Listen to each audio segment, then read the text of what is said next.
events leading up to our entry into the war. Well, what are the causes? Why are we Americans on the march? Is it because of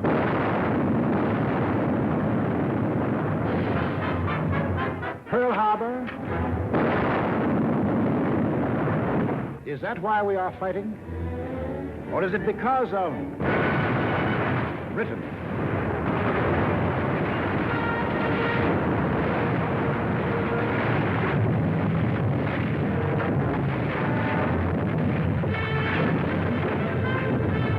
France?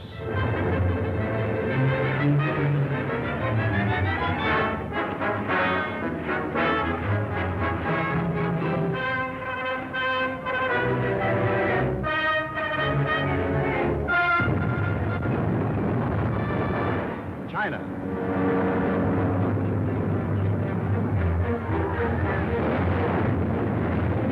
Czechoslovakia.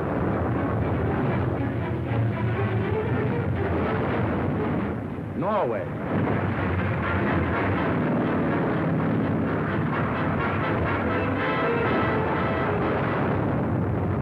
Poland.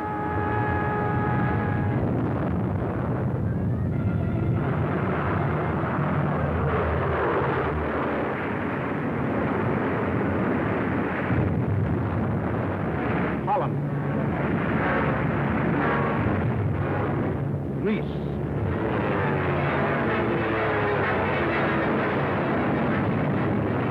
Belgium.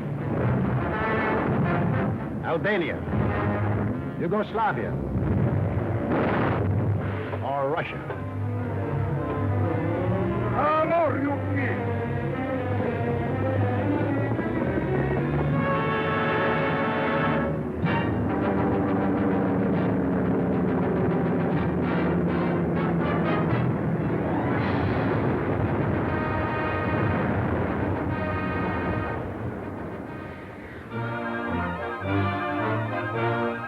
Just what was it made us change our way of living overnight? What turned our resources, our machines, our whole nation into one vast arsenal, producing more and more weapons of war instead of the old materials of peace?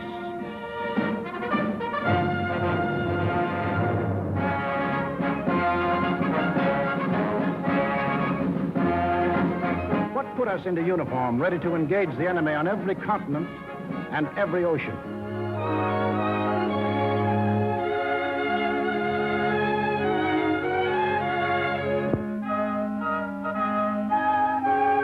What are these two worlds of which Mr. Wallace spoke? The free and the slave. Let's take the free world first, our world. How did it become free? Only through a long and unceasing struggle inspired by men of vision. Moses, Muhammad, Confucius,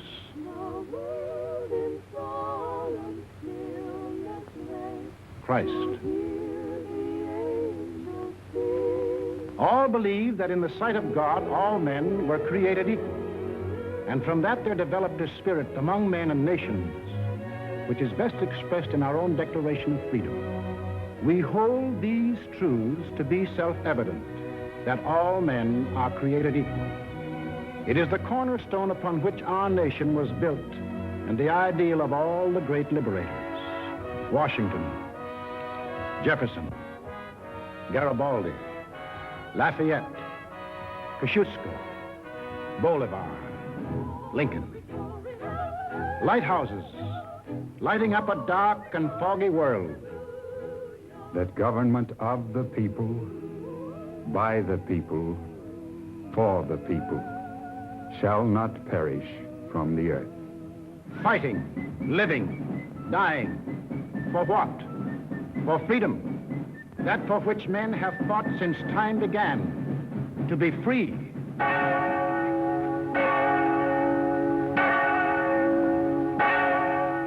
Is life so dear or peace so sweet as to be purchased at the price of chains and slavery? Forbid it, Almighty God. I know not what course others may take, but as for me, Give me liberty, or give me death. But what of this other world? Here, men insisted that progress lay in killing freedom. Here, they were putting out the lighthouses, one by one. Here, the march of history was reversing itself. In Italy, it began when an ambitious rabble-rouser set his followers marching on Rome. The country, like every other country after the last war, was torn by political unrest, hard times, unemployment. Two courses were available to the Italian people. They could solve their problems in a free, democratic way, or they could let someone else do the solving for them. They made the tragic mistake of choosing the second course. They put their trust and faith in this one man. They believed he represented them. Actually, he planned to betray them for the selfish interests of himself and the group back of him, just as he had earlier betrayed those who first supported him. In Germany, another and even more forceful demagogue set his followers marching from the Munich beer halls. He, too, had the sinister opportunity to take advantage of post-war chaos.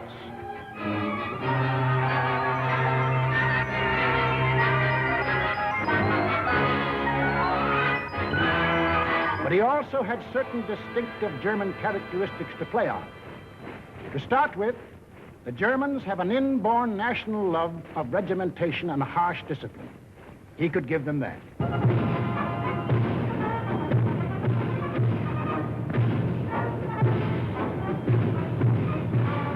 The German army, and through them the people, had never acknowledged German defeat in the last war and were anxious for revenge. That, too, he promised them. The wealthy and powerful industrialists were fearful of losing any of their wealth and power and were ready to back anyone who would retain it for them. He promised to take care of them, too. This man cunningly played all these ends against the middle and ruthlessly set out to murder the newborn German Republic. In Japan, you'd expect things to be done a little differently. They were. Here, not one man, but a gang disguised their little schemes as the will of the emperor. And to the Japanese people, the emperor is God. Taking advantage of their fanatical worship of the god emperor, it was no great trick to take away what little freedom they had ever known. Yes, in these lands, the people surrendered their liberties and threw away their human dignity.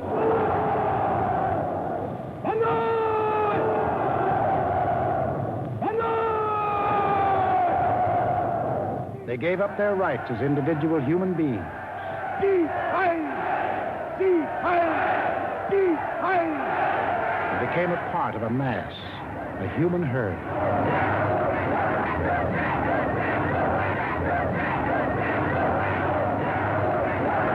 Although these countries were far apart and different in custom and in language, the same poison made them much alike. Each got a new uniform. In Italy, the new bosses wore black shirts. In Germany, the shirts were brown. In Japan, they hid behind the uniform of the army. But really, they belonged to a sinister secret society. Their symbol was a black dragon. The other fellows had to have a symbol, too. Germany, a swastika. In Italy, the old Roman symbol of the fascists.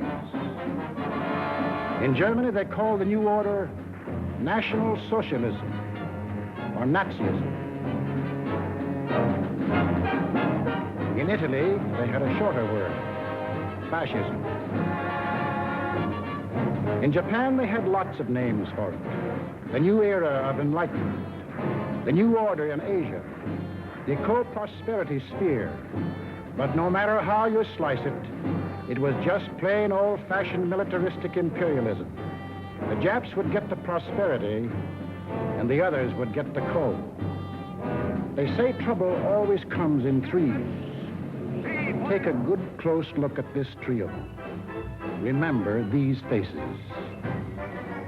Remember them well. If you ever meet them, don't hesitate. Der eine wahrhaftige Weltanschauungspartei sein. Und zweitens, Sie wollten, Herr... Stop thinking and follow me, cried Hitler. I will make you masters of the world. And the people answered, Heil!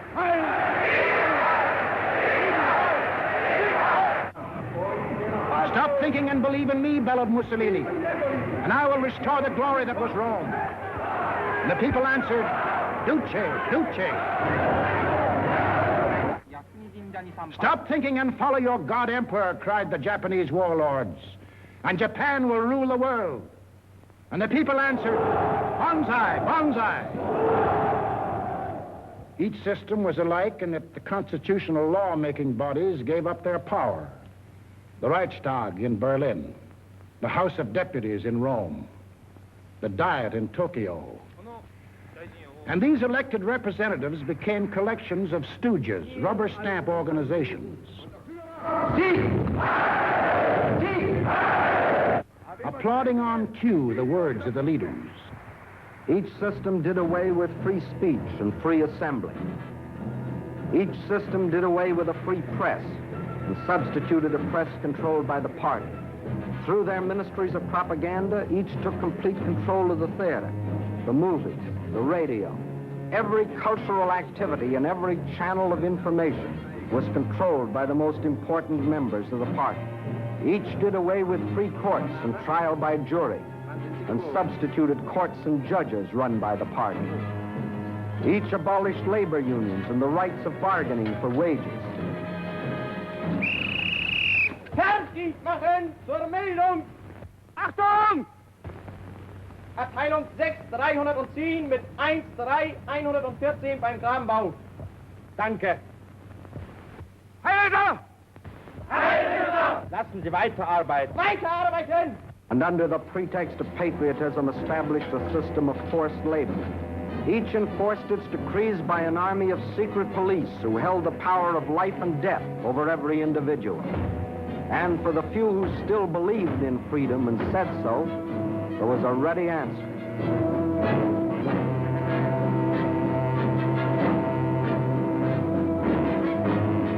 Con una mazza si può imporre silenzio ai più grandi intelletti del mondo. The greatest intellect in the world can be silenced with this. That is an exact translation of the words these black shirts cheer so lustily. Ich sage nur so viel. Wenn ich das Wort Kultur höre, dann greife ich schon nach meinem Revolver. Whenever I hear anyone mention the word culture, the first thing I do is reach for my gun. Yes, they had the answer.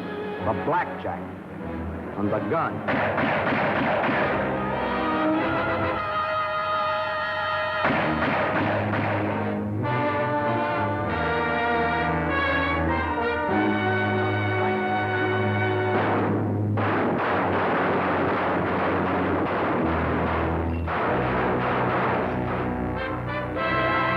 In Italy, they did it different.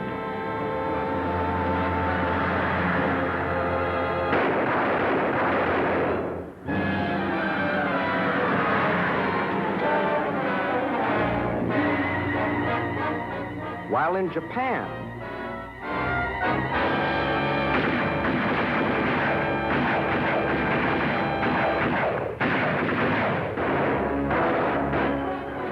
to their names can be added those of hundreds and thousands of others who stood in the way of the new order. Finally, there is only one obstacle left.